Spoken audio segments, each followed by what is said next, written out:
I remember the exact moment the front door of our modest parsonage slammed shut behind me, the lock clicking like a final verdict. Lightning cracked the sky, illuminating the gold cross on the steeple that had been my whole world. I'd confessed everything in whispers to my father that afternoon, about the way my heart raced when Tommy Ellis from youth group brushed past me in the hallway, about the stolen kisses behind the bleachers that tasted like forbidden freedom. Instead of arms wrapping around me, there was only the cold steel of rejection. Get out, Joshua. Don't come back until you've repented. But repentance? That was a lie even then. I knew who I was, and it wasn't the straight-arrow son he dreamed of molding into his mini-me. The downpour blurred my vision as I stumbled down the gravel path, the weight of my entire life in that drenched backpack. A few changes of clothes, my sketchbook filled with half-drawn dreams of buildings that soared like they could escape small-town gravity, and a crumpled photo of Mom, who died when I was 10, smiling like she believed in happy endings. Willow Creek wasn't the kind of place that forgave deviations. It was Bible Belt heartland, where Sunday sermons warned of eternal flames for folks like me, and the local diner served pie with a side of gossip. I hitchhiked that night to Columbus, sleeping in a Greyhound station with my hood up, praying no one would notice the kid shivering in the corner. By morning, I'd scraped together bus fare to Chicago, where the city's chaos promised anonymity. Little did I know that rain would wash away my old life, but carve rivers of doubt into the new one. Chicago swallowed me whole at first, neon lights and skyscrapers that mocked the flatlands I'd left.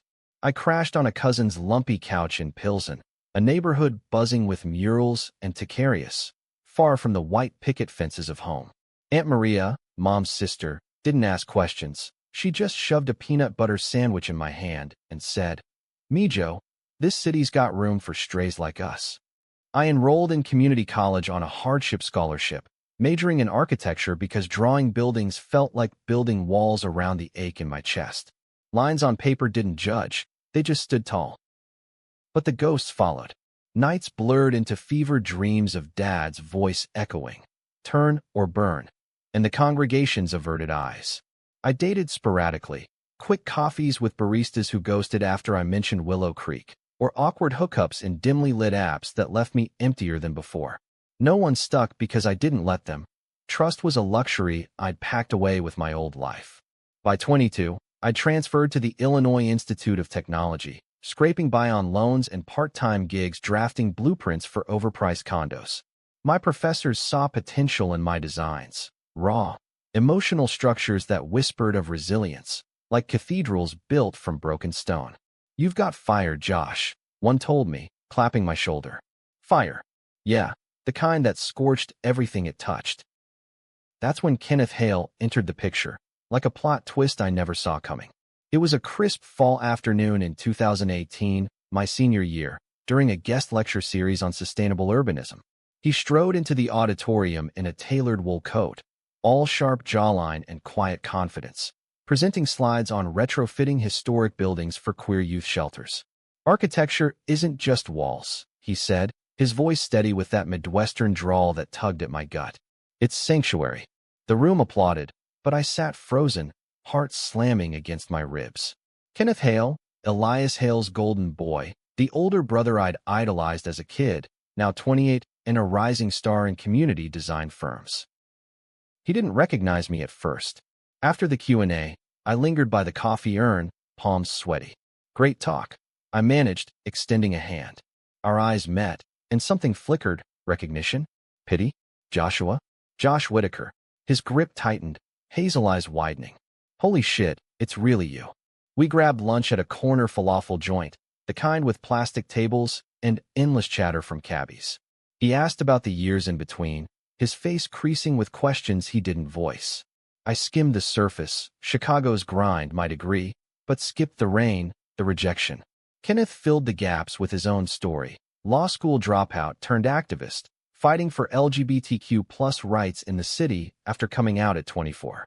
"Dad, he changed after you left," he said softly, stirring his tea. Bitter, like he'd lost his compass.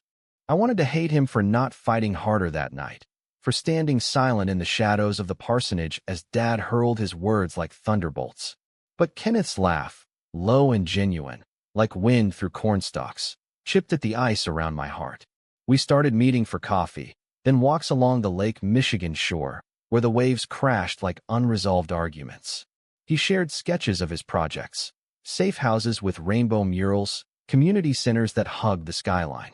I showed him my portfolio, the one with spires that echoed the old church steeple but twisted toward the sun. "This is you," he murmured once, tracing a line on the page. Rising. By winter, it deepened. Our first real kiss happened under the L tracks during a snow squall, his lips cold and tasting of hot cocoa, my hands fisting his scarf like it was a lifeline. It wasn't fireworks. It was a quiet unraveling, the kind where two fractured souls slot together just enough to breathe. Kenneth became my anchor. Late nights debating zoning laws over takeout pizza, mornings tangled in his Wicker Park apartment, sunlight slanting through blinds onto his bare shoulder. He talked about Willow Creek like a scar he poked at gently, the church's declining flock, Dad's sermons turning venomous, the town whispering about the prodigal preacher's curse. I confessed fragments, the rain's chill in my bones, the way I'd burned that old photo of Mom to cauterize the pain. "You deserved better," he whispered, pulling me close. For the first time, I believed someone might mean it. But secrets fester like mold in old walls. Kenneth never told me about the letters, dozens of them, tucked in a shoebox under his bed, pinned by Dad over the years. Pleas for reconciliation, laced with scripture and subtle barbs. "Bring your brother home, Ken. He's lost, but the Lord forgives wanderers." Kenneth wrote back sparingly, defending me in coded lines, but never confronted the old man head-on. He thought he was protecting me, shielding our fragile new world from the storm. I get that now, but back then, it felt like another door slamming shut. Spring brought opportunity, and the first crack. My thesis project won a national award, a redesign for rural community hubs, blending faith spaces with inclusive outreach. The prize included a fellowship with a firm in Cincinnati, close enough to Chicago for weekends, but a step toward independence. Kenneth toasted me with cheap champagne on his fire escape, the city lights twinkling like hesitant stars. "This is your launch, Josh. Willow Creek's loss is the world's gain." But his eyes held shadows, unspoken what-ifs about distance, about roots pulling in opposite directions. Then came the call that shattered the glass. Late June, my phone buzzed at 2 a.m. Aunt Maria, voice cracking. "Elias is dying, Mijo. Pancreatic. Months, maybe weeks." The room spun. Kenneth stirred beside me, murmuring questions as I hung up. I didn't cry. I plotted escape routes in my head, like drafting blueprints for a bunker. "I'm not going back," I said, voice steel. He made his choice. But Kenneth's hand on my arm was insistent. "He's still your dad. And my father. For me. Josh, if not for him." The plea hung there, a hook in my resolve. How do you deny the man who's become your home? We drove down in his beat-up Subaru, the highway unspooling like a confession I wasn't ready to make. Ohio's fields blurred past, green and indifferent, the air thick with impending thunder. Willow Creek hadn't changed. The same faded welcome sign, the diner with its checkered floors, the church steeple piercing the sky like an accusation. As we pulled into the parsonage driveway, rain began to patter, soft at first, then relentless, a cruel echo of that night 9 years ago. Dad looked smaller in his hospital bed, tubes snaking like veins of regret, his once booming voice reduced to rasps. The congregation hovered like vultures in the living room, murmuring prayers that felt performative. Kenneth squeezed my hand under the quilt, but I yanked away, the touch burning. "Joshua," Dad wheezed when I entered, eyes milky with morphine. "My boy." No apology, just that word. Boy, like I was still the kid he'd discarded. I stood rigid, fists clenched, the room closing in with the scent of antiseptic and old hymnals. The next days blurred into a tense standoff. I slept on the lumpy guest couch, sketching furiously to keep the demons at bay, reimagining the church as a haven, not a prison, with open arches and light-flooded naves. Kenneth mediated, his diplomat's grace wearing thin as Dad's barbs flew. "You've poisoned him against me, Ken." That city sin rubbed off. Arguments erupted in whispers, Kenneth defending my choices, me biting back accusations of his silence that rainy night. "You just watched," I hissed once in the kitchen, rain lashing the window. My big brother, the hero, and you let him throw me away. His face crumpled, hazel eyes storm dark. I was 19, Josh. Scared shitless myself. I wrote letters, fought in my way. But you were gone. The betrayal hit like a gut punch when I found the shoebox. I'd gone to his old room for clean sheets, the floorboards creaking underfoot. There they were, yellowed envelopes spilling secrets. Dad's pleas, Kenneth's replies. Defenses of me woven with pleas for family unity. He's thriving, Dad. Let him be. But one letter, dated a year after I'd left, gutted me. I saw Josh last month in a magazine, some architecture thing. He's different. But if he comes back, promise you'll hear him out. For Mom, different. The word echoed Dad's sermon, a velvet glove over the fist. Kenneth had known my path, tracked me from afar, but never reached out. Not once. All those coffees, those kisses, they'd been built on half-truths. I confronted him at dawn, rain drumming the roof like war drums. You stalked me? Like some creepy guardian angel. He paced the porch, soaked to the bone. It wasn't like that. I needed to know you were okay. After you vanished, I tore myself apart, blaming Dad, blaming me. Those letters, they were my confessional. His voice broke, raw. I love you, Josh. That's why I didn't drag you back into this hell sooner. Love. The word landed like grace, but I was too fractured to catch it. Love doesn't hide. I shot back, grabbing my keys. It stands in the rain. I fled to the church, the one place that still whispered Mom's name. Empty at that hour, pews worn smooth by repentant knees, I sank into the front row, tears mixing with the damp seeping through the roof. The steeple groaned in the wind, a relic of judgment. In my sketchbook, lines flowed unbidden, a redesign, radical and redemptive. Shatter the stained glass for skylights, curve the walls into embraces, add a garden wing for youth groups that welcomed all. It wasn't vengeance, it was reclamation. Hours later, Kenneth found me there, drenched and defiant. Don't go, he pleaded, kneeling in the aisle, water pooling at his feet. Not like this. The storm raged outside, lightning etching his face in stark relief. I saw it then.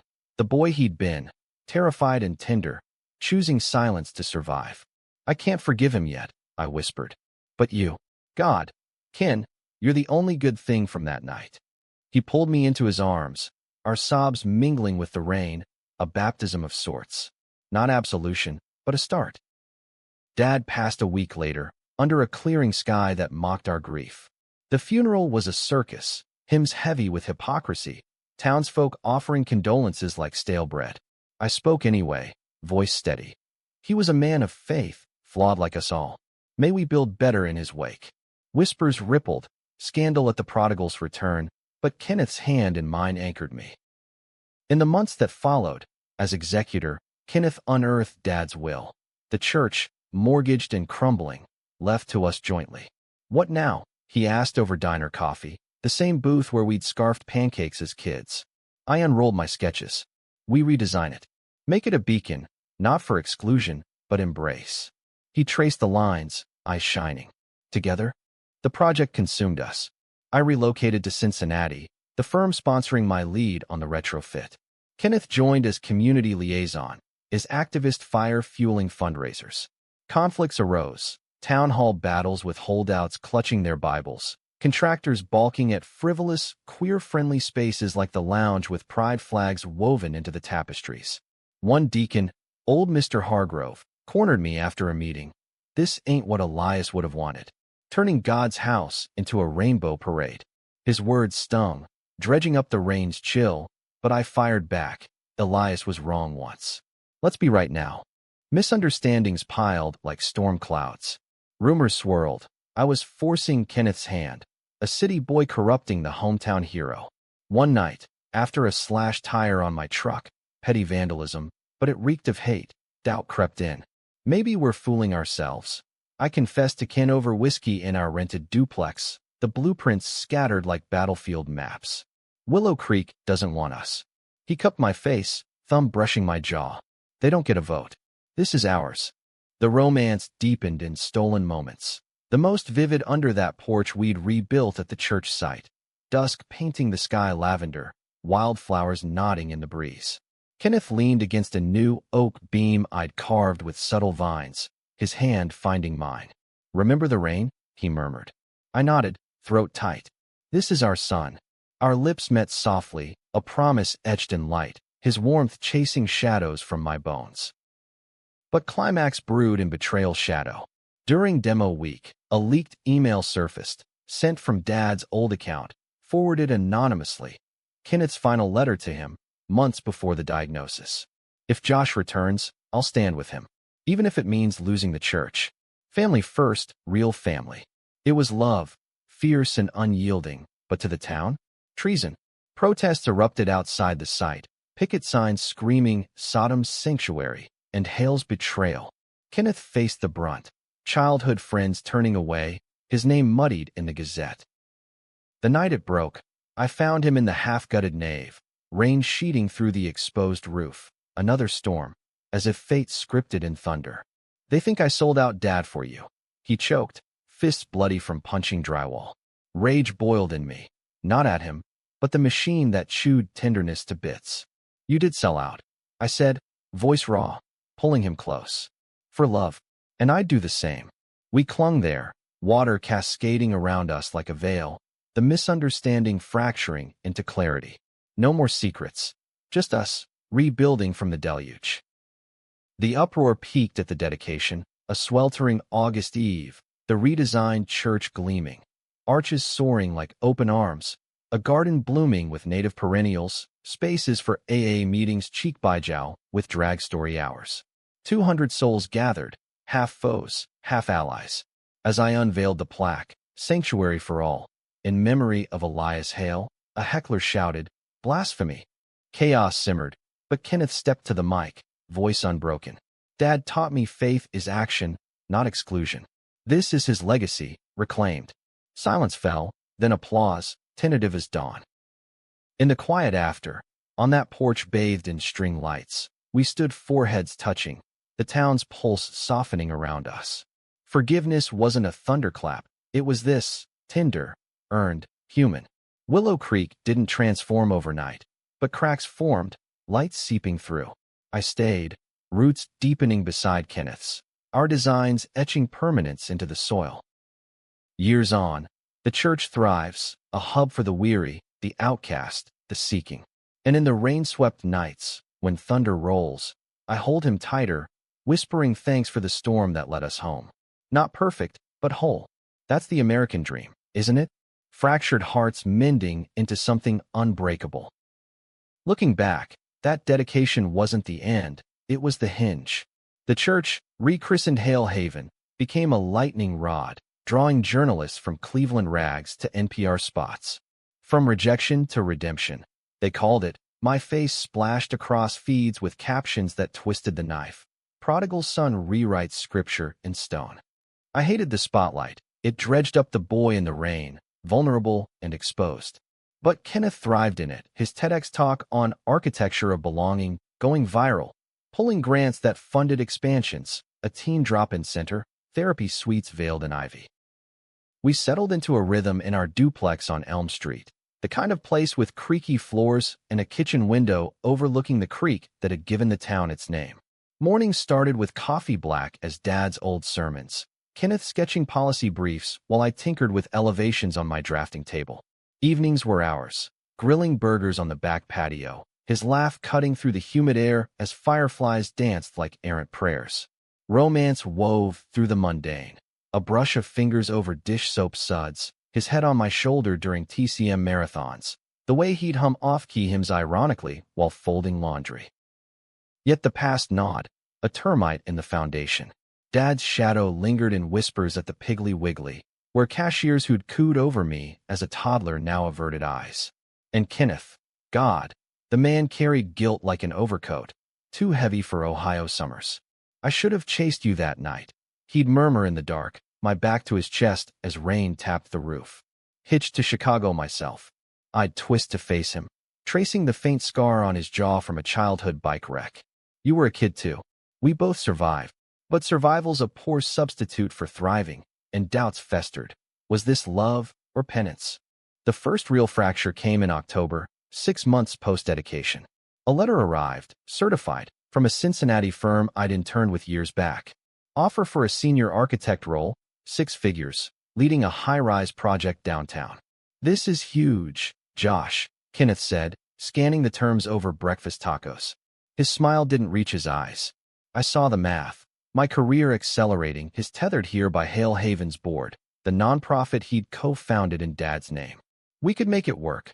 I lied, ignoring the pull of distance like a receding tide. But opportunity whispered louder.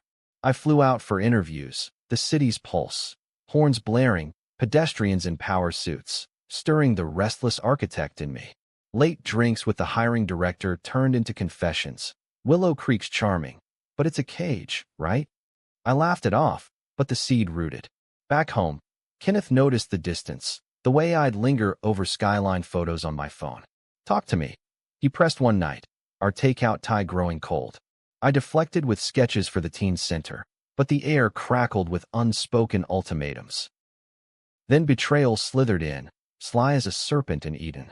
It started with a donor gala for the center, black tie affair in the church's new multi-purpose hall, fairy lights strung like halos. I wore the slim-fit suit Kenneth had picked, navy against my olive skin, his tie matching because he insisted on couple goals. The room buzzed. Progressive donors from the coasts, local holdouts nursing Chardonnays with stiff smiles.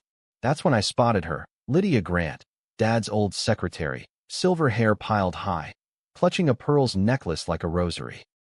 She cornered Kenneth during toasts, her voice honeyed venom. Such a fine young man you've become, despite influences. He brushed it off, but I overheard from the bar, ice clinking in my scotch. Later, as we mingled, she sidled to me, breath sour with wine. Elias would roll in his grave, turning his church into a den for your kind. The word landed like a slap, but I held steady, Midwestern politeness my armor. Times change, Miss Grant. Faith evolves. She smirked, leaning close. Does it? Ask your brother about the codicil. Codicil. The word burrowed like a splinter. That night, after the gala's polite applause, I waited until Kenneth was snoring softly, then slipped to his desk. Drawers yielded nothing but pens and post-its, but the laptop, password my birthday, the fool, unlocked a folder labeled Legacy. There, Dad's will annotated. A hidden clause, buried in legalese. If Hale Haven deviated from traditional Christian principles, the property reverted to a conservative trust Lydia chaired. Kenneth had known. Emails dated pre-funeral, him arguing with lawyers. We'll honor the spirit, not the letter. But he buried it, fearing it'd derail the redesign. Rage bloomed hot and immediate. At dawn, I shook him awake, printouts fanned like accusation cards. You lied. Again. His eyes flew open, confusion melting to horror. Josh, wait, it's not what? Bullshit. I snarled, voice echoing off our bedroom walls. You let me pour my soul into this, knowing it could all vanish? For what? Your redemption arc. He sat up, sheets pooling, face ashen. I was protecting us. The board voted to fight it legally. It's a bluff from relics like Lydia. But protection felt like chains. You don't get it, I said, packing a duffel with mechanical precision. Every time I trust you, there's another door locked. I'm done being the secret you manage. He grabbed my wrist, desperation etching lines around his mouth. Don't. Please. This is our home. The word home twisted the knife. Willow Creek, with its judgmental stares, or Chicago's indifferent sprawl. I wrenched free, the door slamming behind me like that parsonage echo. I drove aimlessly, tires eating miles toward the interstate, radio blasting Springsteen anthems of blue-collar heartbreak. By noon, I was in Columbus, checking into a Holiday Inn with a view of nothing. Calls flooded. Kenneth's, frantic voicemails. Come back. Let's fix this. I deleted them, thumb hovering over the Cincinnati firm's callback number. The offer gleamed like escape, but solitude's a cold bedfellow. That night, alone with room service fries and pay-per-view, regret crept in. Not for leaving, but for the boy in the rain who'd craved family above all. Days blurred into a standoff. Kenneth emailed the full story. The codicil was Dad's final jab, drafted in bitterness, but the lawyers confirmed it toothless.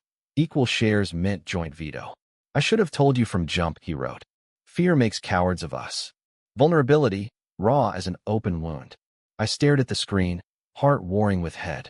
Meanwhile, Lydia escalated, anonymous posts on the town Facebook group, dredging my deviant past, painting Kenneth as puppet master.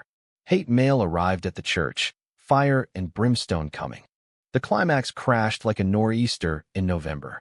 A pipe burst in the teen center during a frost, flooding the lounge. Irony's cruel laugh, water ruining fresh murals of diverse faces holding hands. I saw the news on my phone, mid-meeting in Cincinnati. Hail Haven hit by act of God. Rage propelled me back, 4 hours of white-knuckled driving, wipers battling sleet.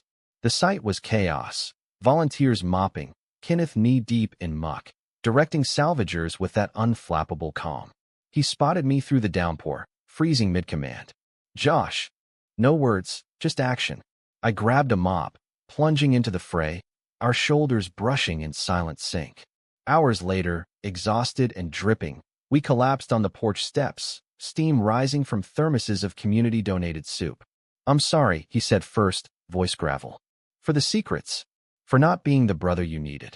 I met his gaze, sleet melting on my lashes. And I'm sorry for running. Again. The air hummed with possibility, misunderstandings dissolving like sugar in rain. We rebuilt, literally. The flood forced innovations, permeable floors, green roofs channeling water to the garden. Symbolism wasn't lost, it was catharsis. Romance reignited in the trenches, shared glances over blueprints, his hand steadying mine during late-night welds. One evening, as crews packed up, he pulled me into the garden wing, now lush with asters nodding under harvest moon. Marry me, he asked, rings simple silver, etched with vines. Not on one knee, side by side, equals. Tears pricked. I nodded, our kiss tasting of earth and renewal. But Willow Creek tested us still. Lydia's faction sued over the codicil, a last gasp dragging through winter courts. Testimonies gutted. Old congregants admitting dad's hypocrisy, youth sharing stories of rejection mirroring mine. Kenneth testified last, voice steady. Love isn't a clause. It's the foundation. The judge dismissed it, but the scar lingered, town divided, some families fracturing. Through it, our bond deepened, psychological layers peeling to reveal steel cores. I saw my abandonment not as curse, but catalyst, Kenneth's guilt as fuel for grace. We wed in Hail Haven's nave that spring, small, with wildflowers and a playlist blending gospel and gaga. Aunt Maria teared up from the front row, whispering, "Your mom would have danced." Vows exchanged under skylights. In storms and sun, I choose you. Marriage didn't erase the fault lines, it mapped them. We bought a fixer-upper on the creek's bend, a Victorian with gingerbread trim and ghosts in the attic, much like us. Weekends became demo days. Me with saw and level, Kenneth charming contractors over craft IPAs. It was domestic poetry, him burning pancakes on Sundays, me drafting elevations by lamplight while he prepped sermons for the non-denominational services we'd launched. Reverend Hale, I'd tease, dodging his playful swat. Watch it, Architect Whitaker Hale. The hyphen felt like armor, a declaration amid sideways glances at the hardware store. Yet controversy simmered, a pot always on boil. Hail Haven's inclusivity drew pilgrims. Queer kids road tripping from Bible Belt burbs, seeking sanctuary. One, a lanky teen named Riley with blue-streaked hair and a stutter, reminded me too much of my 16-year-old self. He crashed in the center's bunks after his parents' intervention, echoing Dad's thunder. Kenneth mentored him gently, sharing his coming-out scars. I taught sketching classes, lines becoming lifelines. But when Riley's folks descended, firebrand evangelicals from Dayton, Bibles brandished like weapons, the town ignited. It started with a protest, 20 picketers chanting "Repent or perish" outside morning services, signs dripping with slurs that curdled my coffee. Local news vans rolled up, turning prayer into spectacle. Kenneth addressed it from the pulpit that Sunday, calm as Lake Michigan on glass. We're called to love the sinner, not stone them. Join us inside, or stand in the cold, your choice. Most trickled in eventually, but Riley's dad spat at my feet on the steps. You're the poison boy. Hale's blind to it. The word boy, sharp as that rainy rejection, sent me reeling. I locked myself in the office, punching walls until knuckles split. Kenneth found me there, bloodied and heaving. "He's wrong," he murmured, bandaging my hands with the tenderness of ritual. But doubt whispered, was I poison? My designs, my presence, had they corrupted the haven we'd built? That night, over venison stew from a neighbor's hunt, we unpacked it raw. "You think I'm holding you back," he said, reading my silence. I shook my head, throat tight. "No, but Willow Creek. It's a battlefield, and I'm tired of fighting for air." His eyes darkened, the scar on his jaw taut. "Then let's go? Chicago, Cincinnati, wherever. You're not the only one who dreams bigger." The offer hung, a crossroads veiled in steam. But decisions like that don't come clean. They're laced with what-ifs. I countered with compromise. Expand Hale Haven's reach. A satellite in Columbus for urban outreach. It meant travel, me splitting weeks between sites, Kenneth anchoring home. Trial run. I proposed, hating the tentativeness. He agreed, but the distance gnawed. Texts at midnight. Miss your laugh. Voice notes husky with fatigue. Enter the misunderstanding that nearly toppled us. A weekend in Chicago for a design conference. I texted Kenneth about delays, a keynote running long, but spotty service swallowed it. Meanwhile, back home, a donor pulled funding over moral concerns, citing the protests. Kenneth, stressed, called a board emergency without me. When my phone finally pinged, it was a group chain. Urgent. Hale leadership rift? Paranoia bloomed. Had he frozen me out? Accusations flew in voicemails, keeping me in the dark again. Like the codicil, I raced back Sunday dawn, for hours blurring into fury. He met me at the door, disheveled in sweats, confusion creasing his brow. "What the hell, Josh?" I tried calling. The emails piled up then, his frantic loops, my inbox jammed. A comedy of errors, but it unearthed deeper fears, my abandonment issues clashing with his control tendencies, both rooted in that parsonage storm.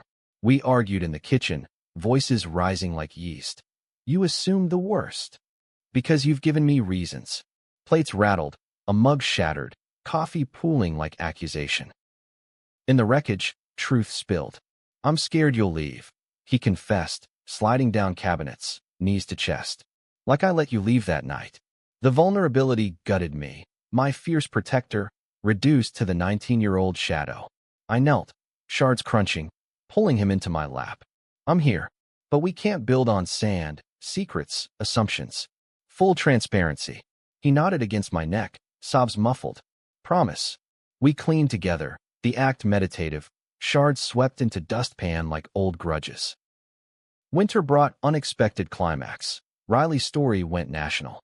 After his parents' failed exorcism attempt, dragging him to a conversion camp that made headlines for abuses, he sued, with Hale Haven as ally. Kenneth and I co-counseled, my designs providing sanctuary blueprints for the suit's evidence. Protests swelled, death threats scrawled on church doors, "Burn the sodomites." One snowy night, as we locked up late, a brick sailed through the garden window, glass exploding like brittle faith. Kenneth shielded me instinctively, shards nicking his arm. Blood bloomed on snow, crimson stark. Panic surged, cops taping the site, reporters swarming. But in the ER waiting room, amid fluorescent hum, resolve hardened. "This ends now," I said, pacing vinyl floors. Kenneth, stitched and pale, gripped my hand. "How?" The answer crystallized. A town hall, unfiltered. We hosted it in the nave, pews packed with allies and adversaries, air thick as pre-storm hush. I spoke first, voice steady. "I was thrown out in the rain for being gay.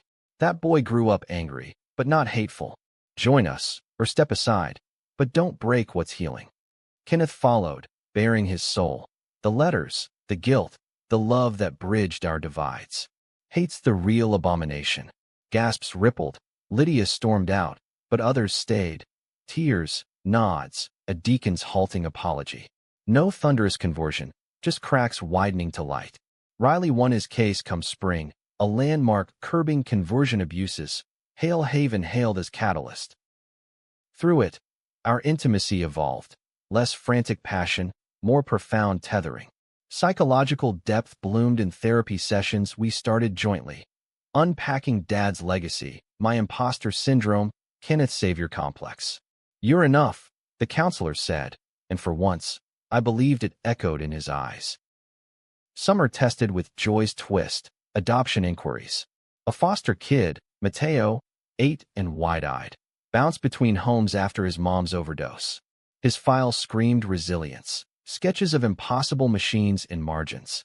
We fostered tentatively, nights reading The Giving Tree by night light, his small hand in mine. Will you keep me? He asked once, voice small. Kenneth fielded with grace. We're building a family, brick by brick. Court dates loomed, a decision heavier than any beam.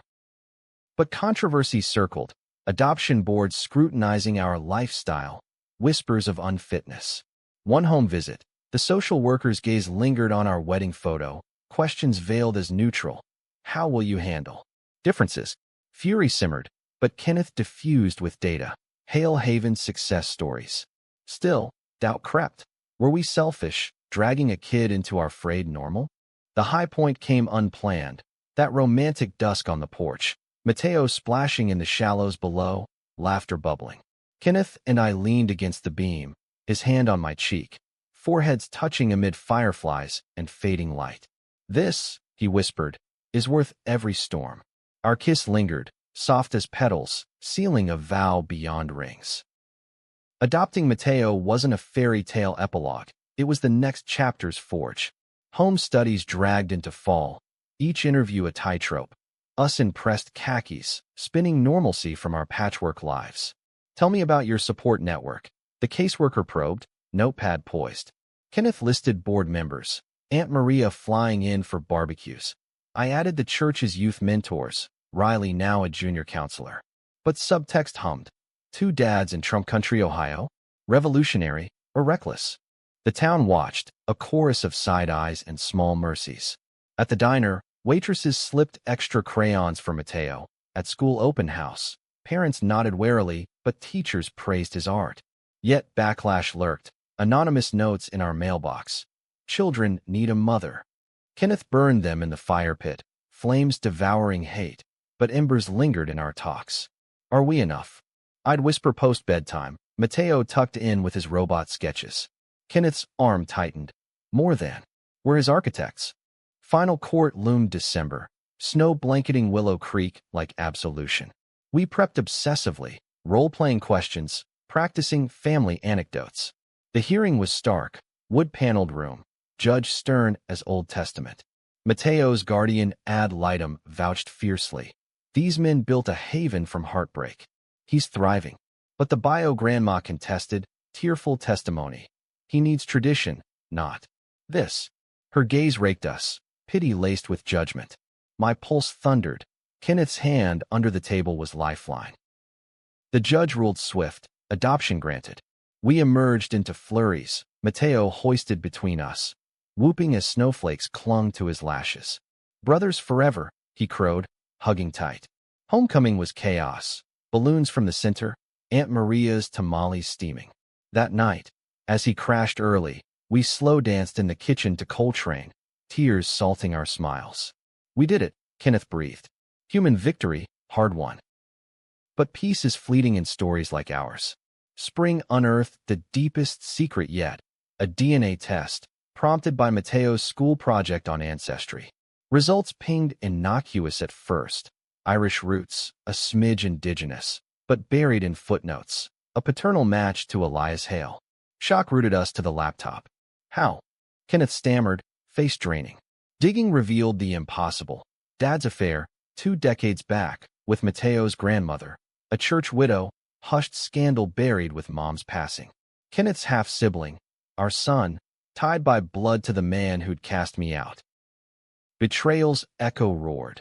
Dad's hypocrisy, not just in sermons, but flesh. He knew. I demanded, pacing our creaky living room. Kenneth unearthed old ledgers from the parsonage attic, discreet tithes to the woman, coded as charity. He hid a child. While preaching purity, rage warred with pity. The pastor, flawed colossus, crumbling further. Kenneth crumpled, guilt's fresh wave. I defended a ghost. We argued fiercely, me wanting to exhume, him to bury deeper for Mateo's sake. He deserves truth. And trauma. The misunderstanding peaked at a family picnic, Hale Haven's annual. Blankets on the garden lawn, Mateo chasing frisbees with Riley's crew. Grandma appeared uninvited, eyes red-rimmed, clutching a faded photo. Elias's boy, she said, voice quavering, handing it over. Proof. Dad cradling infant Mateo, love unguarded. Kenneth froze. I snatched it, heart fracturing. You let us adopt him blind? She wept. Elias begged secrecy, to protect you all from scandal. Protection, again, the excuse that chained us.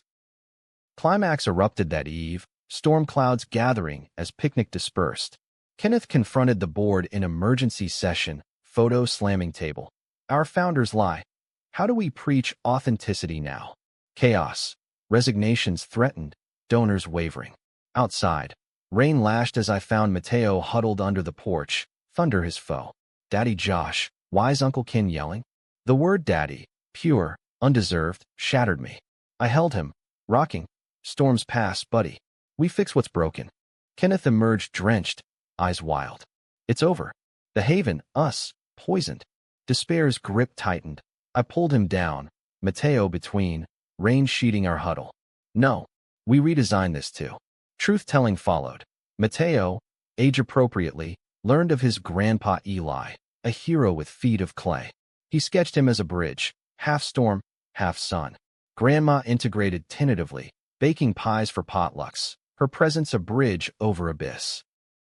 The unexpected high came summer's end, a national grant for legacy redesigns. Hale Haven shortlisted for Dad's duality, flawed founder, enduring light. We won, funding a wing named Elias's Echo, exhibits on hidden histories, queer and straight, faith's messy tapestry. Dedication drew crowds. Lydia even attended, silent but seated. Kenneth spoke. Blood ties us, but choice redeems. I followed, Mateo at my side. From rain to roots, we grow. Years folded forward. Mateo hit teens, sketching his own dreams. Robots for good, inspired by our blueprints. Kenneth led expansions, gray threading his temples like silver wisdom. I consulted nationally, but home pulled strongest. Porch sunsets, his hand in mine. Conflicts faded to footnotes. A protest here, a slur there. But empathy's tide rose, Willow Creek softening like clay in potter's hands. One anniversary, under that same dusk light, wildflowers nodding, we renewed vows. Through betrayals and blooms, I said, ring glinting. Always. His kiss, forehead to forehead, whispered the romantic core, not perfection, but persistence. In America's heartland, where storms brew fierce, we built our cathedral, not of stone, but souls. Phantoms of rain linger, but so does the sun, warm, unrelenting, ours. And in quiet moments, I thank the boy in the mud, for surviving, for designing better. That's the depth. Fan no yielding to Don Cam, judgment to grace. Human, utterly.